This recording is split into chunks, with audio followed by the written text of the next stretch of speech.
Hey, babe. I got some spooky stories for you today. And you think I'm gonna believe those? I think I can change your mind. Good luck.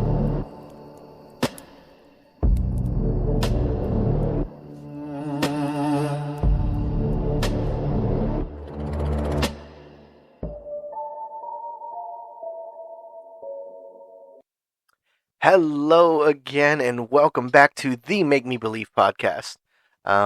Please join us by the campfire as I tell my wonderful wife, Kaylin, you want to say hi? Hi. Some scary stories and efforts of making her believe in the paranormal, supernatural, and frankly anything that goes bump in the night. And I think, my dear sweet husband Adrian, that's you. You want to say hi? Hi, hello. That you are failing miserably. What? Yep. Come on, even with No. that kick-ass intro? No. I knew you were gonna say something Yeah, about it. there it is. I I'm was not gonna waiting say. for you to say it at the beginning. I know I can't just I can't just be basic and just keep doing it at the beginning. I gotta But you lull are you. like the basic white girl of the world. I am. I do love me some pumpkin spice. You do. I do. That's some good stuff. And we're Yeah. coming up on the pumpkin spice I season. know. It's crazy. Ah, like I love the summer. Do not get me wrong. I love the summer. I The just wish summer the you can summer do would turn itself down just a little bit. just a wee bit, Just a smidge. just a wee bit. Um, but the fall. Oh, I love the fall. You can Yeah. do so much more in the fall than Yeah. you can in the summer. I'm excited for the fall. I Super also love excited. Halloween, so Ah, which is so Halloween. funny considering I don't believe in any of this. Right? Yeah. I always found that to be super weird about you. That's the only thing? No, there's so Okay, many good. weird things about you, but the fact that you don't like scary movies. No, You don't believe in the paranormal, supernatural, or anything that goes bump in the night. not even a little bit. Uh, but you love Halloween. Yeah, It's so goofy. yeah. It's like One of my that's favorite movies is Hocus Pocus. hocus pocus. It's just a little bit of hocus pocus. It's just a bunch of Hocus Pocus. Oh my goodness, bad Adrian, snap it, Fail. fail. I feel like people though are listening to this and they've been listening from the beginning and they're like, "Dang, when is this bitch gonna finally believe?" I know, right? We're getting tired of it. I know. We've passed our year mark and we didn't say anything about it. Well, yes, yeah. Well, I guess last week was the one that was marked a year Yeah, since yeah. we started. So congratulations. All right, cue the sound effects. Of celebratory music. Yes, celebratory music. It's currently going on. There you go. Um, and um, and thank you anybody that's listened for a year now or Yeah, for sure. has listened from the beginning. Probably just your mother and Luis. Yeah. And She's on episode 50 as of oh, she yesterday. is She needs to falling get behind. caught up. She's falling behind. But I worry that Luis doesn't listen anymore because he doesn't talk to us about it. He used to like text us. yeah, He does. I this think is true. he just might not love us anymore. Probably not. We should have asked him today. When Yeah, we just saw him. We just saw him. Watch him text us tomorrow at like 4 a.m. Right? That's so funny. Well, I will not answer you until I wake up, just so you know. It's not going to happen. I'll most likely answer immediately. So hello, how are you doing today? I'm good. I'm a little needing of, an injection of caffeine Yeah, just a directly slight into my one. system. If you read right here, where is it? Wait, you know how to read? I do. Wow. I mean, maybe. Maybe. I don't know. Okay, it's right there. It says 300 milligrams caffeine. Uh-huh. That's what I'm currently drinking. Okay. So, Yeah, coffee doesn't work on me like that. Diboja. Oh my gosh. Yeah, I can drink 15 energy drinks, 18 cups of coffee. Nah, Nothing. nothing. I want to see that. I want to see you drink 15 energy drinks, and then Do you know how long it would take me to drink 15 energy drinks? Yeah, you with your tiny stomach. It would take me forever. Yeah, I don't think I could physically consume 15 energy drinks in you'd a be day. gripping onto that freaking chair to save your life, and you wouldn't even know it. Just like, oh my goodness, why is everybody so loud right now? I'm like that regardless. So We get in the great. car, he's got the music up to like 35, and I'm like, that's Yeah. really loud. Can we turn that down, please? Oh my goodness, what was it? Saturday? Saturday morning? I was Yeah. no. What? Yeah, No, was it Saturday. Saturday? I was just washing dishes with the music blaring. No, it was Friday. Oh, the music. I thought you were talking about when we were in the car. No. Oh, the car. Oh, that. That drives me insane. We are driving down the road, and then I turn up the music. It's not even halfway up, and you're like, "This is insanely loud." It is I'm like, insanely loud. "You could not survive my childhood." You couldn't survive mine. It's so like mine living with my father. It was so freeing, music wise, because we would get in the truck, and then he Like you just do with kids. yeah, but it was worse. He would have that big system in the truck, Oh my and then gosh. just The fact max that it he out. even has eardrums at this point. Yeah, yeah, it built a little bit different back then. Um, No. I no. and then the kids, like, I'll be driving, and then Jonah will like have his ears plugged out. Like, what are you doing? He's like, it's loud, and I'm like, no, it's not. Jonah also doesn't sometimes he does not like He is. loud noises. I know he is. He's such an old man. Well, and then there's times that he's like, turn it up, let's go. Yeah, I But know. when he's trying to focus on something or if he's thinking, no, you need to turn that down. He can't do it. And he can't multitask like at all. I love him, but he does not listen to music and build his Legos. He No, can't do both. no, he cannot. If he's washing windows, he doesn't want to listen to music. He just wants to wash the windows. When he's mowing the grass, he doesn't want to listen to music. It is such a weird child. Oh my goodness, so weird. So anyhow, I'm like, are you an alien? Like, what? what's happening here? Music makes the world go around, baby. Whereas the little one, if he's in trouble, that's what you take away from him. Mm-hmm. He cannot listen to music, and it is the end of the world for him. This is very much a music family. Yeah. And I like music. You do. I just don't like music from this century. Yeah. It's such a strange So there feeling for me. was a CD because we used CDs when I was a kid. As long as you didn't say cassette. We had those too. Yeah. But there was a CD that I used to listen to that I would use as my workout CD in my room. Yeah. And it was Johnny Cash. Ah, It was Roy Orbison. It was Jerry Lee Lewis. It was Lynn Anderson. okay, I can forgive the Jerry Lee Lewis. But Johnny Cash is your workout? Yeah, it was Big River. One of the songs on there was Big River. So whenever it would be that hype kind of noise that he had in that, I would do high knees. Weird. I know. So whenever I hear any of those songs from that CD, I immediately remember that workout that I used to do. You know, I didn't even know that Johnny Cash sung Big River. Oh yeah, because you listened to that weird until we got version. together. Yeah, So- he wrote it. I didn't know 28 years of my life, and I thought it was just by Trick Pony. Yeah, no. And it was a whole it was a collaboration. It was Trick Pony and like 3 other country singers. One of them was Johnny Cash, and I did not know. That's crazy. Yeah. So He weird. also did not Hurt Yep. was not one of his. Didn't know. Yeah, I think that was that you too? I don't know.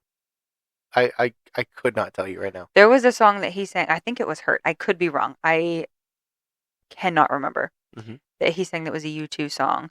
And I was watching an interview.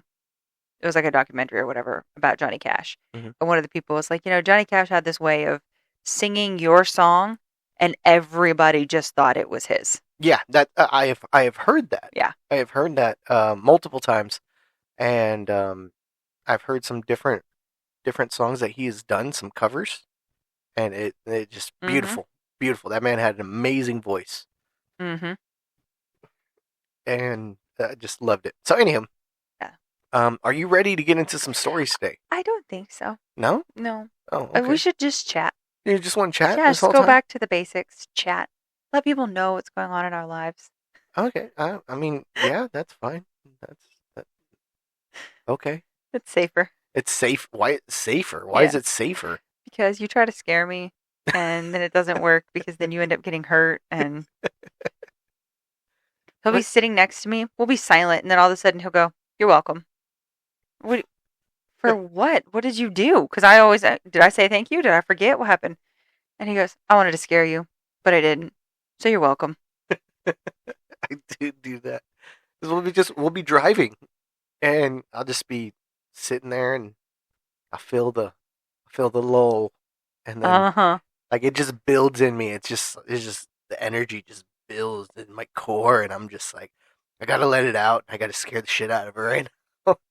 Yeah. Again, for those that don't know, I don't have a flight response. No, Do I? it's all fight, and so I have bruises for Mm-hmm. the. Then I can tell you which that most of them have come from my wife, and most of them have come from my wife because I just scared the shit out of her. Yeah. I do not have a flight response. Oh my goodness, I forgot to tell you, Logan, the little Hawaiian ninja. Uh-huh. I scared the shit out of him at work. You know he could kick your ass, I right? know, but it was so funny because I just called him because I was bored. I didn't like. I just wanted his attention, and I was walking past him. I was just like, Logan, and he just looked at me, and I just waved, and then he just started following me. And so I turned a corner, and I saw that he was still coming, and I was Oh like, I no. didn't call for like I just hi, and then so I just ducked into the corner. Yeah, that's your if you don't know him, he'll do that to you. Oh yeah. So I just ducked into the corner and I just hid. And then he just passed and I see him like kind of looking around for me.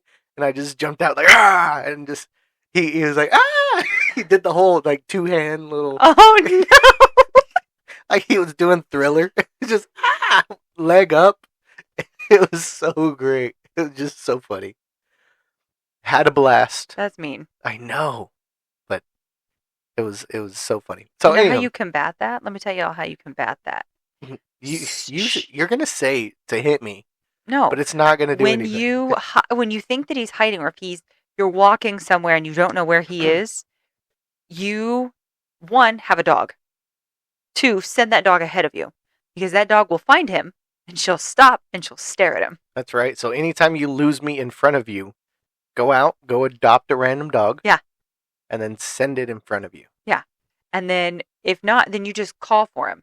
Like if you're not sure if he's trying to scare you, you're a good distance away and you just go, Adrian. And then if he doesn't answer you, he's going to try to scare you. You don't know that. Oh, I do know that for 100% certainty. No. Okay, are you ready to get into these stories? Again, no. I'm How not. many do you have? I got two. Two? I got two. Are they longies? One of them is. Oh, dear heavens. One of them is. One of them is a submission. What? No. Really? Mm-hmm. That's exciting. It is. It's super exciting. And By who? we'll get into that. Well, that's rude. I want to know now. I know you do. Now. I know you do, but the answer is you gotta wait. I want to know now. All right. Well, if you want to know now, you ready to get into this? Adrian. Yes. You better tell us now, Adrian. Oh my goodness. Why are you gonna do that to me? Adrian. No. Adrian. Yes. Because you're playing on your phone. I don't know what you're doing. Pulling up the stories. You already had them up. What did you do? Why did you delete them? Because I forgot to put the username on that one. But oh my gosh. all right, you ready? No. I need some coffee. Oh my goodness. Okay. Try again. Are you ready? Bring it on. There you go. Okay. All right. Well, so we're gonna go ahead and get into it. Thank you for being ready. I appreciate that. My pleasure. And then we're gonna go ahead and jump into this first story. That's the submitted story. It is Longy. It is the submission, and it is by Reddit user Worth Biscotti 5070. That's familiar. It should be. I have read one of their stories before, and it was The Hands at the Window. That was one of the childhood. Oh no. Yeah. Nope. Yep. Nope. That was one. I'm out. I'm out. You're in. I'm out. You're in. I'm out. You're in. You already said you're in. I'm out. No, you're. Hate to say it, but you're already in. I'm out. You're in. I'm out. I thought this was gonna be a really cool thing where, like, are you in? And you're like, yeah, of course I'm in, and then it was gonna be a really cool moment, but no, you ruined it. Okay. All right. So the story is 10 points to anyone who can tell us what that's from. All right, the story is titled The Night Hunt. No, it's not. Yes, it is. All right, here we go. Hi. Hi. If someone else told me this story, I probably would not believe them. I would assume that they had spent too much time alone in the woods, gotten scared by a bear, and filled the rest in afterwards. I would look for the practical explanation. Exhaustion, dehydration, a head injury, anything that made more sense than the truth. I had tried all of those explanations myself, and none of them explained the ring on my finger. Ethan and I had been together for almost 4 years when we planned the trip. We met through a local backpacking group and quickly realized we had more in common than either of us expected. We both preferred quiet weekends in the mountains over crowded bars or expensive restaurants. Yeah. We could spend 3 days hiking without running out of things to talk about. But we were also comfortable walking for hours without saying anything at all. We were not careless beginners either. We knew how to read a map, filter water, treat injuries, and make camp before bad weather rolled in. We carried emergency equipment and always told someone where we were going. Now, we had backpacked in places where there was no phone service and no other person for miles. Our families liked to joke that Ethan would eventually propose somewhere deep in the woods because neither of us could imagine getting engaged in a restaurant. A few weeks before the trip, he started acting strange. Dump him. Run away. He was not distant exactly. If anything, he seemed more attentive. Oh dear. Attentive. He would catch himself staring at me and smile when I asked what he was thinking. Twice, I walked into a room and saw him quickly close something on his phone. He started asking oddly specific questions about jewelry, even though he tried to make them sound casual. Then one evening, while we were packing up after dinner, he leaned against the kitchen counter and told me he had planned a weekend away. Where? I asked. I found somewhere I want to show you. No. That sounds suspicious. Uh-huh. It's a surprise. No, it's not. I looked at him for a moment. Am I going to have to carry my entire life on my back for this surprise? Only the important parts. I laughed. How far? Far enough. That should have worried me. It worries me. Instead, it made me almost certain he was going to propose. Oh, no. The trailhead was nearly 4 hours from home. We arrived early in the morning and started hiking before the sun was fully above the trees. The first few miles were familiar enough.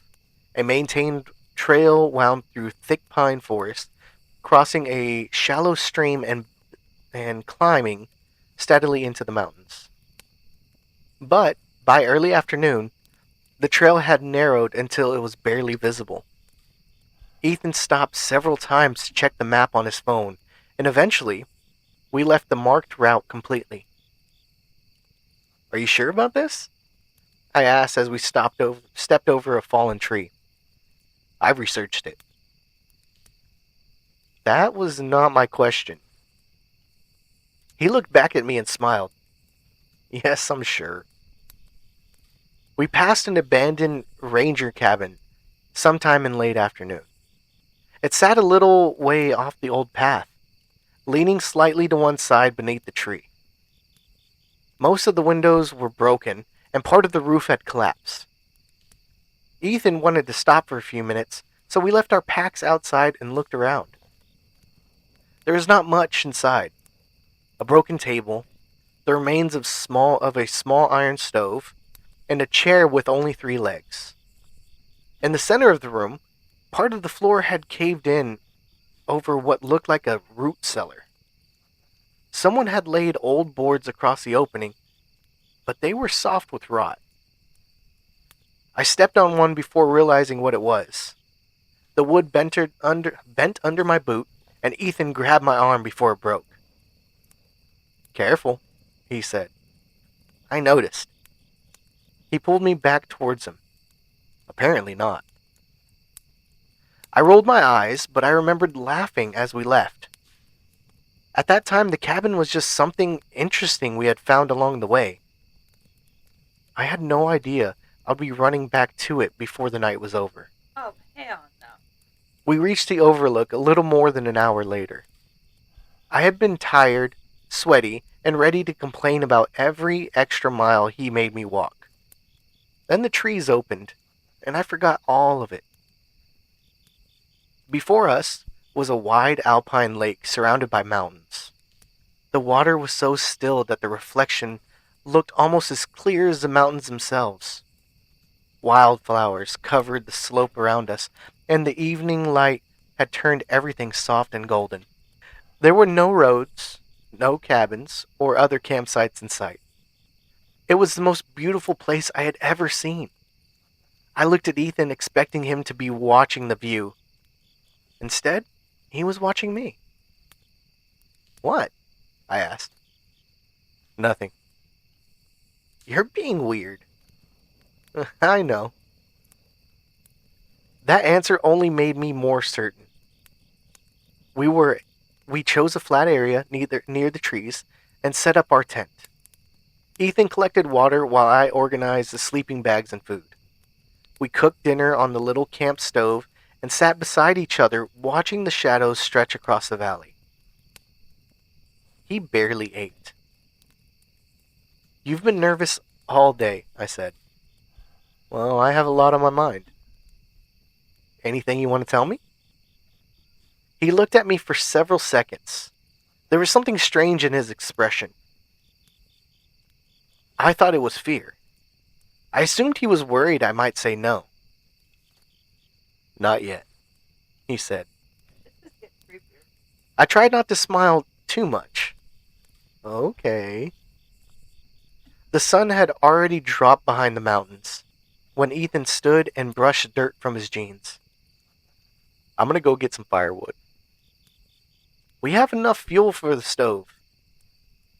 "Well, I thought we could have a real fire tonight." "Okay, I'll help." "No." He answered too quickly, then softened his voice. "You stay here, enjoy the view, and I won't be long." He bent down and kissed my forehead before walking into the woods. At first I thought he needed a few minutes alone to work up the nerve. I pictured him checking the ring, practicing what he wanted to say, or call my father through the satellite communicator, even though there was no reason to do that at the last possible second. After 15 minutes, I started getting impatient.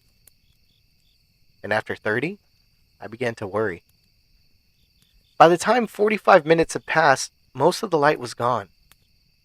The temperature had dropped sharply, and the trees beyond our camp had become a wall of dark shapes. I called out his name. There was no answer. I waited a few seconds and called again, louder this time. When that did not work, I took the emergency whistle from my pack and blew 3 sharp blasts. Nothing answered from the woods. I told myself he had fallen. Maybe he had slipped down an embankment or injured his ankle. Ethan would not wander off without telling me, and he would never ignore an emergency whistle. I grabbed my flashlight, knife, and bear spray before heading after him. The forest looked different in the dark. During the hike, I noticed fallen trees and patches of wildflower. Now, every shadow looked deep enough to hide something. I kept the camp behind me as long as I could, marked my path, and called Ethan's name every few minutes. The farther I walked, the quieter the woods became.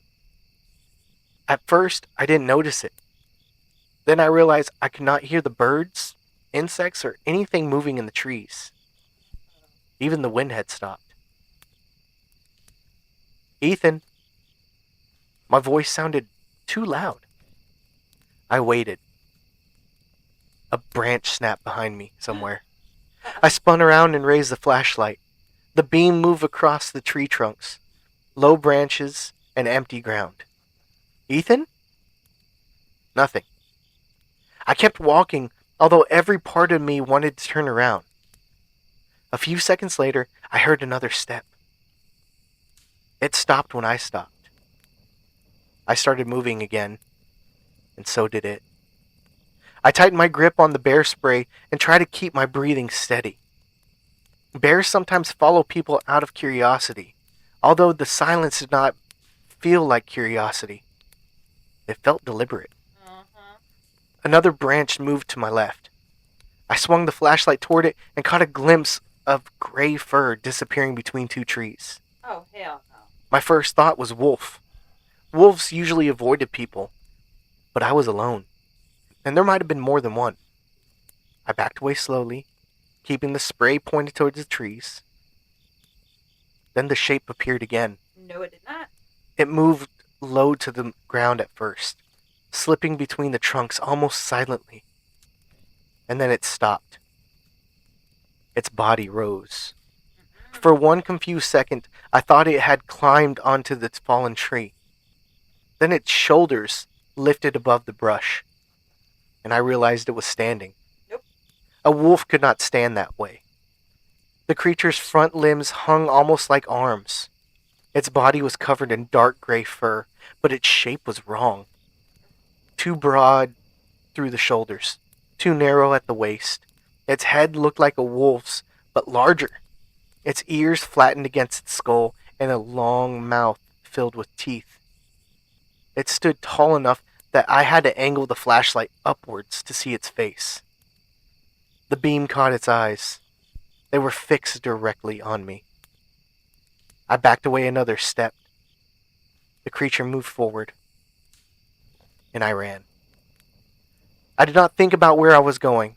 I pushed through branches and jumped over roots, keeping one hand in front of my face while I held the flashlight in the other.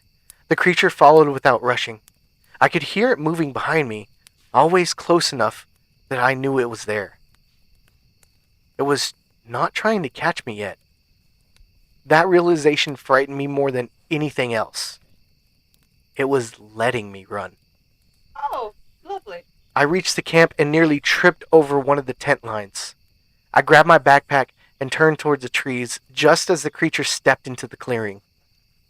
The moon had risen behind it, and for the first time I could see its full shape. It was larger than anything that belonged in those woods. Its hands ended in curved claws, and its mouth hung slightly open as it watched me. I screamed Ethan's name, and the creature did not even look away. My stomach dropped. Whatever that thing was, Ethan was still somewhere in the woods with it. I pulled the bear spray and aimed at its face. "Stay back!" It took another step. I sprayed until the can hissed empty. The creature jerked away, clawing at its eyes. I turned and ran before it could recover. The ranger cabin was the only shelter I could think of. The tent would not protect me, and I knew I could not outrun this creature all the way back to the trailhead. I followed the rough path as well as I could, using the moonlight whenever the flashlight bounced too wildly to help. Behind me, the creature crashed through brush. It was no longer taking its time. The cabin appeared through the trees. I ran through the open doorway and saw the broken floor in the center of the room. The rotten boards were still lying across the cellar opening. I jumped over them and turned. The creature came through the doorway seconds later. For the first time, it hesitated. Its eyes moved forward from me to the floor between us. It knew something was wrong. I grabbed the broken chair and threw it. The chair struck its shoulders and splintered, and the creature lunged. The boards collapsed beneath its weight. It disappeared into the cellar with a roar that shook the dust from the walls. One claw caught the edge of the opening, but the wood broke away underneath it. I dragged the heaviest piece of old table over the hole, then the broken chair. Loose boards, the stones from outside. I worked until my hands were scraped and my arms shook. The creature slammed against the debris from below. Each impact lifted the boards slightly, but they held. I stayed against the far wall with my knife in my hands, waiting for it to break through. The noises continued for hours. Growling, scratching, heavy blows beneath the old floor, and sometimes it stopped completely, and I would convince myself that I had found another way out, that it had found another way out. Then something would move below me, and the growling would start again. At some point, after the moon had passed over the cabin, the sounds changed. The growls became shorter and weaker. The impacts stopped. I heard something shift in the dirt, followed by sounds almost like someone choking. Then the cabin went silent. I must have fallen asleep sitting against the wall. So when I opened my eyes, sunlight was coming through the broken windows. My neck hurt, and the knife was still clenched in my hand. For a few seconds, I did not remember where I was. Then someone said my name. Emily. I looked towards the hole. Ethan was staring up at me through the gaps between the boards. He was naked, bruised, and covered in dirt. Blood had dried along one side of his face. His hands gripped the edge of the cellar wall, but he did not try to climb out. I scrambled to my feet and pointed the knife at him. Where were you? His expression did not change. Down here. No, where were you? Emily. But what happened to you? He closed his eyes for a moment. I need you to listen. Where is that thing? He looked up at me again. The answer was there before he said it. I shook my head. No. It was me. No. I can prove it. No, thank you. He began telling me things no stranger would know. He repeated conversations we had in bed with the lights off. He reminded me of the first backpacking trip we took alone and the stupid argument we had over a missing water filter. He used the private nickname my grandmother had called me when I was little. I wanted him to stop. He did not. Finally, I sat on the floor several feet from the opening and let him explain. The man and his family had carried the curse for generations. His father had taught him how to manage it when he was young. Every full moon, Ethan went somewhere isolated and locked himself inside a reinforced room until morning. For years that had been enough. Recently, the wolf had become harder to contain. He remembered more of what happened while he was changed, and the animal remembered more of his human life. The separation between them was weakening. You knew this would happen? I said. Yes. And you brought me here anyway? Mm-hmm. Yes. The calmness in his answer made my chest tighten. You left me alone on purpose? He did not look away. Yes. I stood so quickly that the knife slipped from my hand and struck the floor. You tried to kill me. I brought you here knowing I might. Shit. That's the same thing. No, it isn't. I stared down at him. Explain the difference. He rested his head against the dirt wall. The ring is in your backpack, in the inside pocket. I did not move at first. Then I found the pack where I had dropped near the wall and opened the pocket. There was a small black box inside, and my hand shook as I opened it. The ring was the same one I admired in a jewelry store months earlier. I had stopped in front of the window for less than a minute. I did not remember mentioning it again. Well, Ethan had remembered. The proposal was real, he said. I looked towards the hole. So was the hunt. Yes. You were going to ask me to marry you and then try to kill me. I was going to ask before sunset. He rubbed a hand over his face. I had everything planned. Then we got here, and I started thinking about what marriage would mean. Another lifetime of lying to you, leaving every month and making excuses, wondering what would happen if you followed me or found me before morning. So you decided murder was easier? I decided I needed to know. Know what? Whether you could survive me. I laughed, but there was nothing funny about it. So this was a test? In a way. Idiot.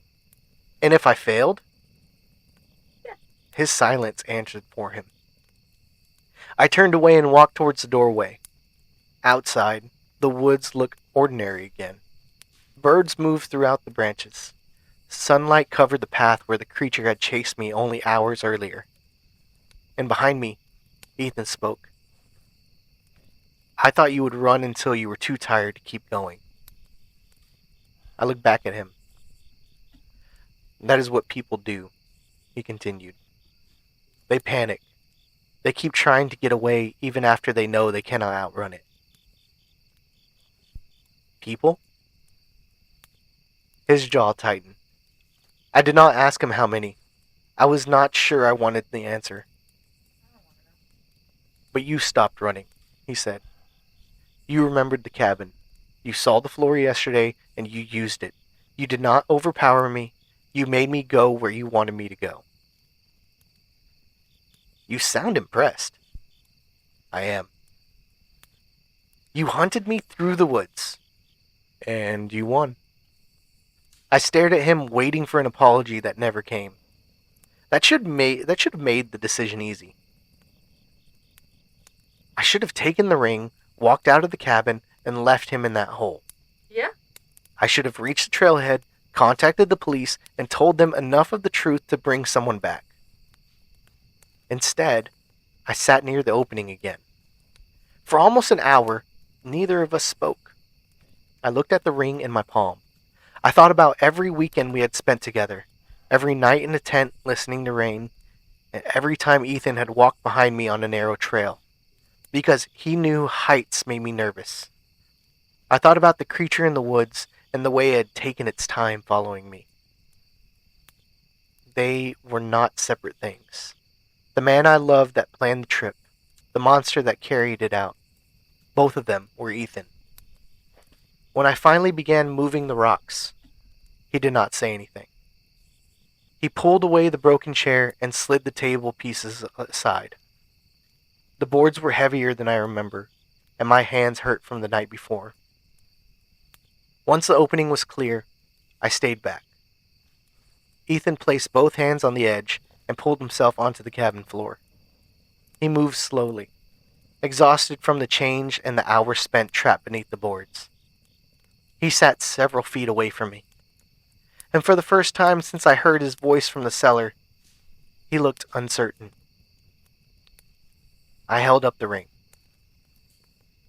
You expected me to die. Yes.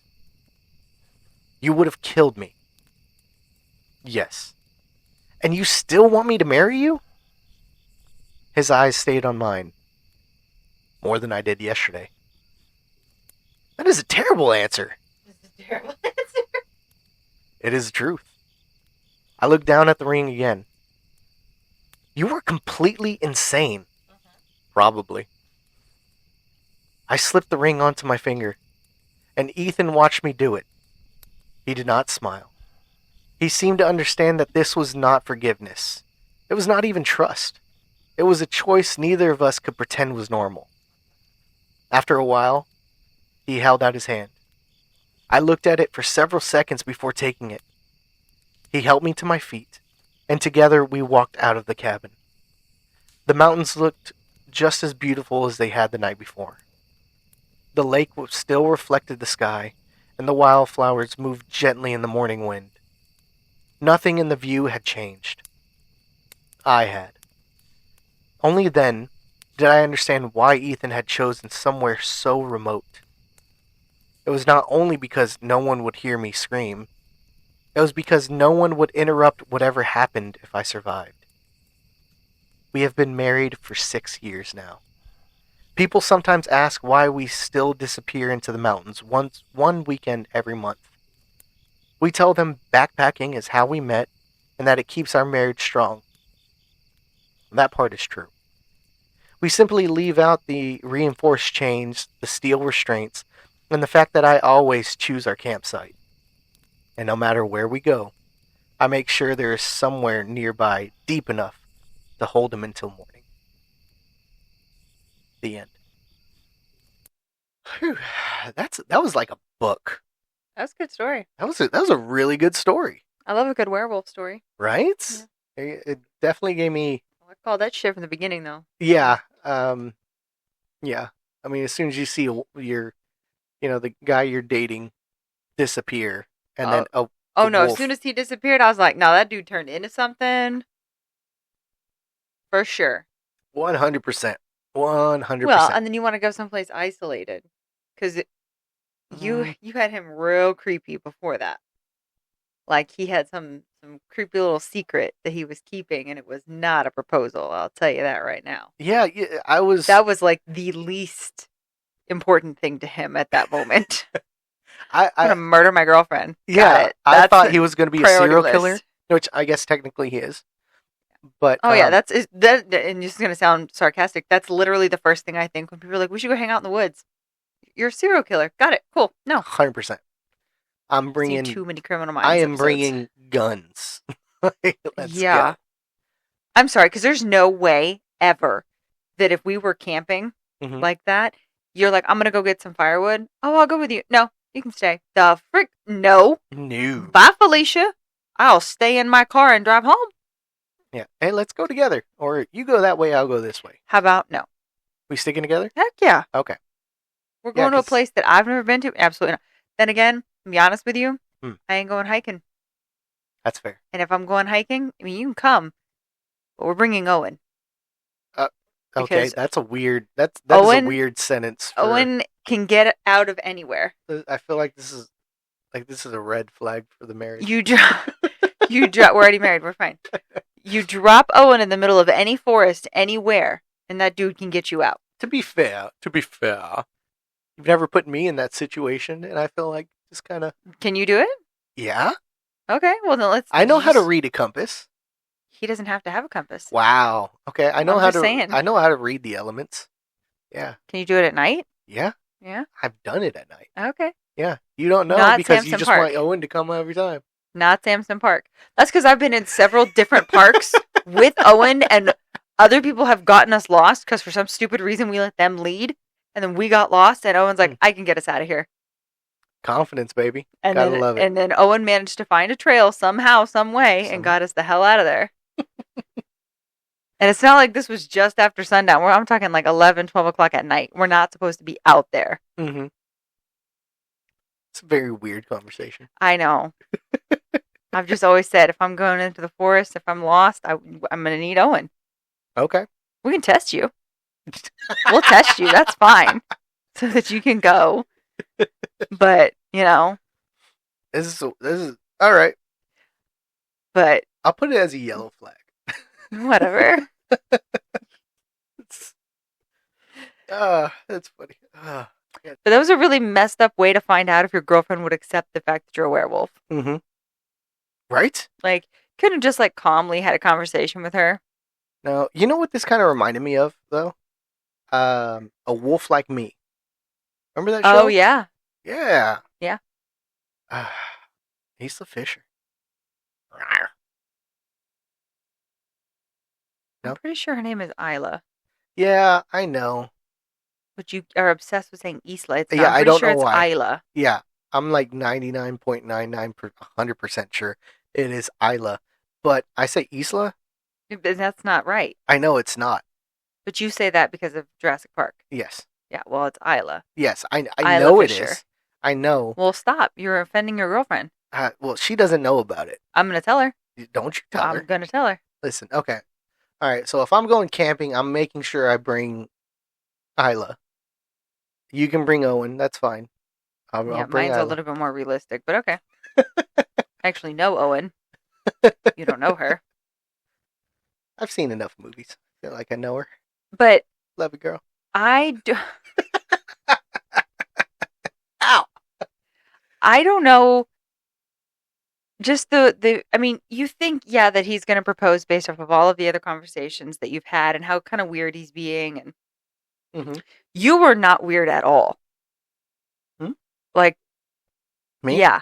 But up to really until like, You had no idea I was going to do none it. whatsoever. Well, to be fair, we I can't stop. Uh, we had only been dating a few months. Yeah. Yeah, so it came out of left field. Yeah. Well, we had already talked about it though, and like I was sending you pictures of rings and all that stuff. Yeah, our relationship evolved very quickly. Yeah, we moved really fast. We moved very fast, and now we own a house. Yeah. So there you go. Um, and a Roomba named Ursula. Yes, this is true. Well, it's a robot. It's not a Roomba. We're not that bougie. No. It's called a robot. Yeah, iRobot, whatever. Her name is Ursula. Yes. But you had no idea I was going to do it. No, not until we were discussing our timeline at dinner. Yeah. Then I was like, nope. I need to finish my steak. This woman stopped me mid-proposal. I did. To finish her steak. Because I was going to propose over, we went to Gordon Ramsay's steak restaurant, and we had one of the best steaks of our lives. Yeah. It was so good. So good. You could tear that bitch up with your tongue. It melted in your mouth. It was just so amazing. good. It was so good. And then I was like, I feel it. Like, I just carried the ring around, just like, if I feel it, I'll do it. But if I don't, then, she doesn't know. And then it just hit, and I was like, oh, this is a good moment. And then so I started going into it. Yeah. And then I started getting like real nervous because I thought that I was like, there's no way that this would actually happen. He's about to pull a practical joke on me. And then you stopped me. Yeah. And I was like, I need to finish my food because I was literally a ball of knots was happening in my stomach. And I was like, no, he's pulling a practical joke. He's going to make fun of me and he's going to start laughing and I'm going to get angry and I'm going to have to leave. And I don't know where I'm going to go or what's going to happen, but it's not going to be good. And that's literally what I was thinking in my head. Mm-hmm. Yeah. But I had to calm myself down before we could continue that conversation. So funny. So, anywho, yeah, that's he tried to kill her. Like he took her to the woods. No. Did he really try to kill her though? Let's think about this. Oh shit. Because she was walking around looking for him, right? Mm-hmm. Yeah. Couldn't find him. Mm-mm. And then she's hearing branches break, seeing things, but nothing is actually coming at her. It wasn't until she started with the fear. It's whenever she sprayed him with the bear mace. He chased her before that. Like he got in front of her and then came up on that log, right? And that's when she sprayed him. Yeah, she was back at the campsite. Was she back at the campsite? No, she was in the woods. In the clearing. No, she was on the path. Okay, all right. And he comes out of the thing and he's standing up on that's when she first saw how tall he was. Mm-hmm. She's like, nothing's this tall. No normal wolf, like gangly arms. Yeah. So then I said, oh, that's a werewolf. Uh-huh. And then, but he didn't come out of there until when she thought she saw something and she started to become afraid. And then that's when he changed things and went from watching her from the outskirts to getting in front of her. And then that led to her running away. When you run from any sort of animal like that, you activate the predator instinct. Uh-huh. And so then she sprayed him with the mace, mm-hmm. pissed him off. Mm-hmm. That's why, I mean, yeah, great. That's good stuff. But personally, gun. Head. Problem solved. Guns don't do anything to werewolves. You have to have the silver bullet. Everybody okay, but this. Who said you didn't have a silver bullet? Do you just carry around silver bullets? You have no idea. I actually do. You don't know what's in my guns. I know what's in your guns. You did not load my guns. I loaded my guns. Yeah, but I know the type of ammo you have. Oh my goodness, is this more Texas conversation? Probably. This is probably the most Texas conversation. Anyhow, you ready to get into the second story? Oh. No, because I'm still dissecting this. Because listen, she has every right to be mad. He knew that there was a 100%. potential that he could kill her. How nonchalant this motherflower is a little frustrating because I want to beat him. Did you shut up? Frustrating. I want to beat him for that. Yeah, I knew I could kill you. He's like so nonchalant. Like, yeah, it's no big deal. It's cool. Just killed the last 3 girls I brought out here. That's it. But like, it makes me wonder if she hadn't been acting like a crazy person and running and spraying him in the face with the mace. Mm-hmm. If bear spray, I know. If he would have just left her alone. And then I already knew it was him, but then when she ran into there, and then he goes in, and then he looks at her and he looks at the floor, I was like, bitch, how do you not know that's him? Right? Like, how do you not know that is your boyfriend? Well, I mean, you just woke up after being terrorized all night. No! You're not listening, Linda! Oh my God. I said when she ran into the cabin, and she gets to the other side, and then the werewolf comes in, and he looks at her, and then he looks at the floor. Y'all, he's not paying attention. I was getting the second story up, sorry. Right then, I already knew before that was him. But then as soon as he looked at that floor and she was like, oh, he felt something was off. Yeah, bitch, because he knows he's going to fall through the floor. How do you not know that that's him? She stopped in a room and just facing him on the other side. Something's up. He stopped and looked at the floor because he knew it wasn't going to hold his weight. Because he knew from earlier when she almost fell through the damn thing and he had to save her. You are making me mad, DeLeon. Okay, all right. Do you understand the words that are coming out of my mouth? I feel you, dog. All right. He's about to get hit with my shoe, guys, because he is doing this on purpose. No. All right, let's get into this other story. Okay, I'm sorry, Biscotti. I don't get to finish talking about your story because he doesn't want me to finish my thoughts. Fine, you know what? It's fine. Keep going. No, keep going. It's done. I'm done now. Keep going. Move on. All right, so Go she knew it was the. No, you don't want to talk about it anymore. Oh my goodness! All right, fine. Yeah, you don't want to talk about it anymore. You're over it. See, this is why he always rushes me. Always. This man rushes me more than anybody I've ever met. I am the planner of this family. If we want crap done, I plan it, I execute it, I pack for it. It gets done by my sheer will and determination. And I have lists. Sometimes those lists are written down. Sometimes those lists are in my head. But I always know that there's a couple things that are not going to get put on my list because they're in my head and I only remember them when I'm about to fall asleep. So then, as we're going to walk out the door to go on whatever trip we're going on or going to wherever we're going, I'm going in my head through my list. I've got this. I'm missing something. What am I missing? And Mr. Adrian over here is always going, hey, we got to go. Hey, let's go. And he's rushing me out the door. That's me. And then an hour later, I go, oh, crap. I don't have this. And he's like, well, it's not that big a deal. Yeah, it is. Well, why? And then I tell him, he goes, oh, crap. Okay, well, we'll just have to get a new one. Because he's rushing me. He's not even Russian. Yeah. I love it. No, you don't. Yes, I do. I don't want to talk to you anymore. I don't like you. Okay. The audacity. I know. Yeah, that is the program we use. Okay. All right. Well, then, you ready to get into the second story then? He's about to get kicked again. All right. We're going to get into it. Are you ready? Bring it on. There you go. Okay. All right. Oh my goodness. You're a little pain in the ass. You're a pain in the ass. All right. You're going to get to the story or what? Yeah, here we go. Okay. Oh my gosh. So this next story is titled Strange Encounter. No. Yes. No. Yes. No. Yes. No. And it is by Reddit user He Got Bricks. He got bricks? Yeah. Okay. He got bricks. You want to share some of those? I need some for a garden. Okay. All right. Here we go.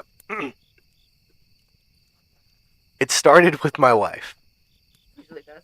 My wife was a car insurance administrator, working on settled claims.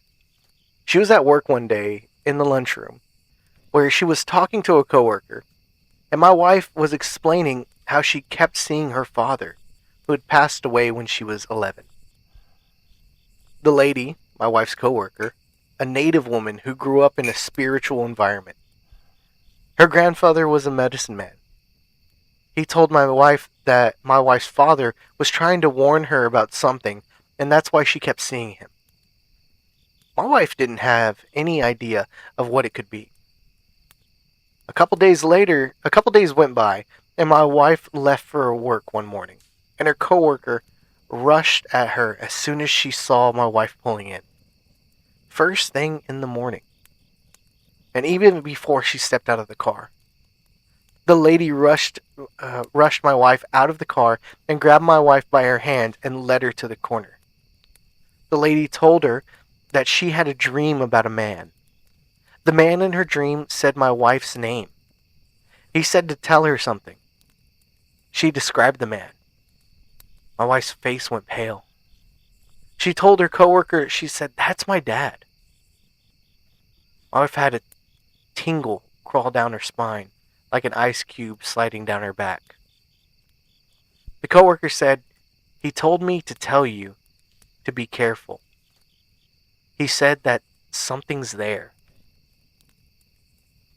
Later that evening, when my wife and I were laying in bed, it was around 10 p.m., and my wife got up to use the bathroom. Our daughter was around 2 years old at the time, and my wife pulled the covers off and went to the bathroom. While she was on the toilet, she heard a knock at the door, a faint tap. She answered by yelling, "Yeah." Well, no one answered. She figured she imagined it until there was another knock. She replied, "What?"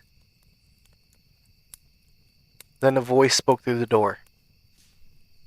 "Hurry, I gotta do pee." What the hell? It was the voice of a small girl. My wife squinted while thinking. She thought about her daughter, then realized the voice sounded older. Then she tried to recollect her scattered brain, assuming she forgot that someone stayed over. She flushed the toilet, pulled her pants up, and opened the door. No one was there. She washed up and went to the bedroom where I was watching TV. She didn't mention what happened at that time. She just laid next to me and kept it in the back of her mind. About 15 minutes later, I got up to make a sandwich. I walked down the hallway, and I swear I heard a girl say, "Hey." I turned to look towards the room. I walked back to the bedroom, and I asked my wife if she called me. She was there reading a book with the covers up to her chest. She said no. And I thought about it. And I thought nothing of it. Brushed it off and turned back around to head to the kitchen. I walked through the hallway, darkened in blackness, and as soon as I reached the middle of the staircase, I heard a whisper over my shoulder. "Where are you going?" Oh, hell no. Tickled my ear. A voice with texture that felt like a breath spoke faintly. It sounded like a thought that escaped my mind. Without thinking, and because it was so clear, and even before I turned around, I said, "I'm gonna make a..." And then I paused for a second. And it hit me. I stopped and snapped my head over my shoulder. I didn't see anybody standing there. I should have seen someone standing there. And I sprinted up those stairs and raced to the bedroom, jumped onto the bed, and clammed next to my wife. I told her what had just happened, and then she told me about the bathroom incident.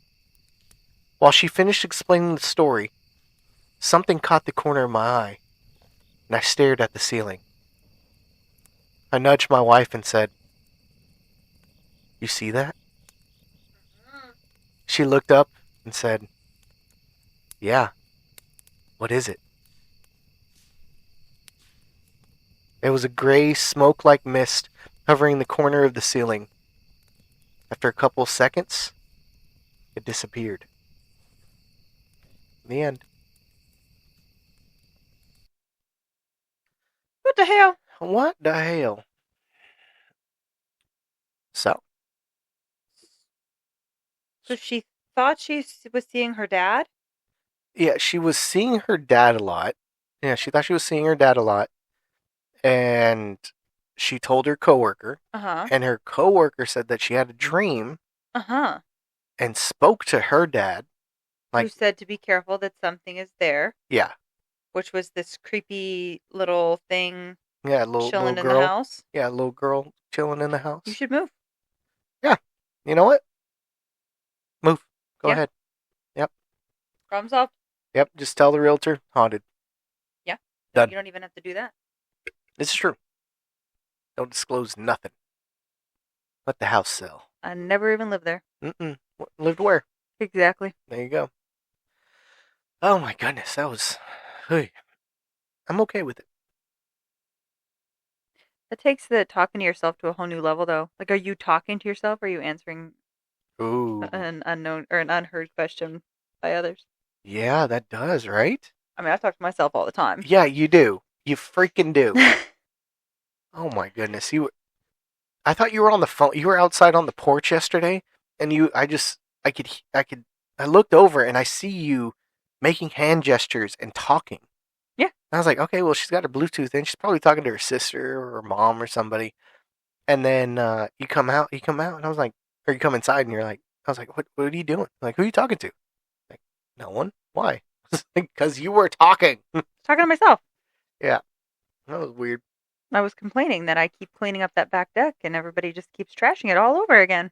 That's the one. Yep. Yeah. Yeah. Yeah. I talk to myself all the time. So, creepy story. Yeah. Yeah. Little girl voices freak me out. No. Yeah, I know. I know. Why do we do that, You Adrian? better stop it. Why, I will Adrian? start flailing. Where are you going, Adrian? Don't do that. Okay. So, You know, you'd think that you'd want me to do things like that to make them creepy to me so that I believe in this crap. I mean, maybe, but No, Adrian. no, I'm good. I'm good. You want us to stop. Yeah, I do. We don't want to. I realize that. I realize that. It's fun for me. Yeah, I know it is, you punk ass. Maybe that's why I don't believe in it and why, like, it doesn't really bother me and why I love Halloween because I don't believe in it. And so it's just like I get to participate without being worried that any of it's real and that any of it's going to come back and bite me in the butt. Okay, fine. So for Halloween, we're gonna get a Ouija board. You're not bringing a Ouija board up in my house. See, we got her. Okay. That's the dog. Yeah, dog just knocked something off. Do you have any updates for me?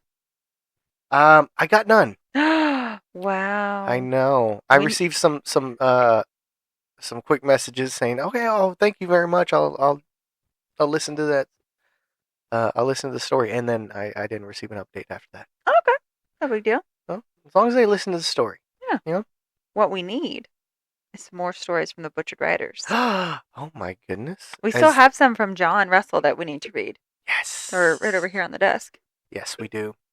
So I'm super Man, excited. I'm telling you, that story with the realtor, that's probably got to be one of my top favorite stories. Really? Oh, yeah, I love that story. That was a good story. Oh, yeah.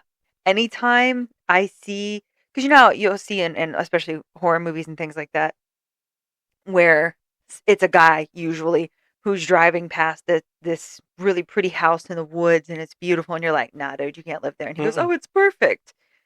Anytime I see a picture, even if it's just a random house, not even part of a horror genre or anything, I'm always like, oh, is that the house from that story? No, it's so good. There you go. I love that story. It's a great story. Yeah. We've been hitting some really good stories lately. Yeah. I mean, I'm a big fan of any story that I read on here. I choose it for a reason. Yeah. And usually it's because I like them. So I liked the one in the water. The one in the water. Yeah, the one that kind of looks like a Pokemon. Digimon. Yes. Oh, is it a Digimon? It was a Digimon. Oh shit. Don't start. They look the same. Don't start. But like they're the same. Don't do it. You're gonna. What's it called? Bring it out of me. It's a Plesiomon. Oh, after a plesiosaurus. Yes. Yeah, I liked that one too. That one was good. That was a really good one. Because I feel like maybe something like that is actually in the ocean because we don't know a lot of what's happening in the ocean. Yeah, this is true. We've only explored like 20% Yeah, of the I'm ocean. good. I don't need to go any further. I don't even get in the water anymore. Hmm. Stung by a jellyfish, I'm out. You did. Peace. Yeah. Nope, I'm done. Absolutely not. Pools. That's where I'm at. I could respect it. Yeah. Okay. All right. Well, I think that concludes the episode today. Yeah. Yeah. So, let me go ahead and plug the other podcast that I am on. Would that be the Chills and Thrills podcast? That would be. I know, I'm so smart. You are. Smart and beautiful. Who knew? Yeah, I know. And whenever this episode airs, the episode that you are on will also air. Oh, yeah. Yay. We have a guest host, guest speaker. Yeah, I would just say I was a guest. Yeah, we have a special guest on the Chills and Thrills podcast. It's me. That's you. It was exciting. It was fun. We are entering the Scream franchise. The only horror movies I'll watch. And it was so good. Willingly. And we definitely had a blast having you on. Yay. So, that airs on Monday the 10th. Yes. At 8 a.m. Oh, okay. He's got his at 8 a.m. Okay, cool. Yeah. And then where can you listen to this? You can listen to him or us, all three of us, on all major platforms.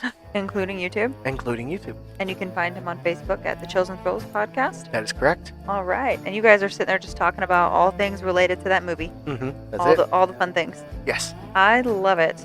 You know what else you can find on YouTube? What? Us. Us? Uh-huh.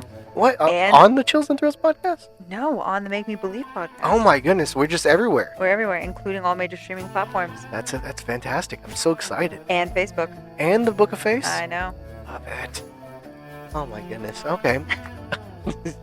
Freaking goobers. I love it. Yep. All right. Well, before we get on out of here, I got a quick question for you. Okay. Do you believe? Oh? No. Damn it. Not even a little bit. Thought we had her. All right. Maybe next time.